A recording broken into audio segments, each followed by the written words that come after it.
Mel Kiper is back. His big board for the 2020 draft was released just this morning, and it is Tua Tagovailoa not at the top. Mel has Alabama Jr. first on his board. That is preseason All-America wide receiver Jerry Jeudy that he has at number one. Tua Tagovailoa checks in fourth overall. Mel and Todd McShay seeing things a little differently there. And here's Justin Herbert, who is the second quarterback on his board there, the Oregon senior. Mel moved him up 2 slots overall to the 8th spot. Those are some interesting little notes from Mel's big board. Some other little tidbits. Alabama leads the way with 6 players in the top 25. Clemson, Iowa, Georgia, LSU, and Ohio State each have 2. There are 5 receivers on the big board, so a good year for that. And after a great draft of edge rushers, there are just 2 in Mel's top 15. But let's stop talking about him and let's start talking to him. There he is. Mel Kiper Jr. is with us on Get Up. And let's start by talking about Jerry Jeudy. He was number 1 on your big board. He is the star receiver at Alabama. Give me someone he compares to at the pro level. I think it's great to have a guy who runs routes and could have played in the 60s, 70s, and 80s, and is not a guy who just runs around and plays alley ball. Jerry Jeudy is a precise kid, running routes, burst out of his break. Reminds me a lot of Marvin Harrison. Coming out of Syracuse, Marvin Harrison was around 20 yards a catch.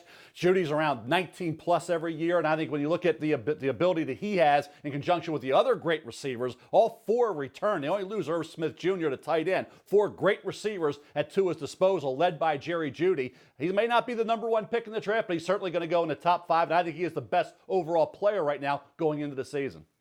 Okay, and that obviously leads us to Tagovailoa because you have him, Tua, and Justin Herbert as your top 2 quarterbacks, but I know you have concerns about both. Let's talk about those.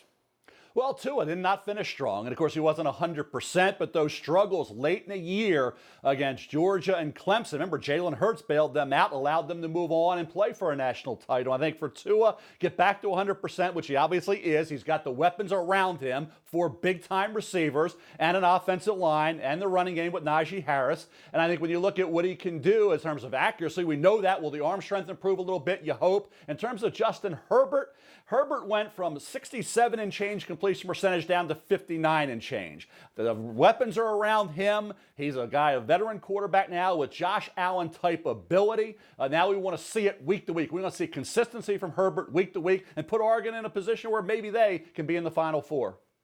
You know, a lot of the quarterbacks we've seen go high in the draft recently came out of nowhere. We weren't talking about Baker Mayfield or Kyler Murray at this stage of their development, but there were plenty that we did see coming. So if you look at these 2 guys right now, Tua and Herbert, at the same stage of the evaluation, where do they compare? Like, how good are they compared to guys like Jameis Winston, Sam Darnold, and others that we saw coming?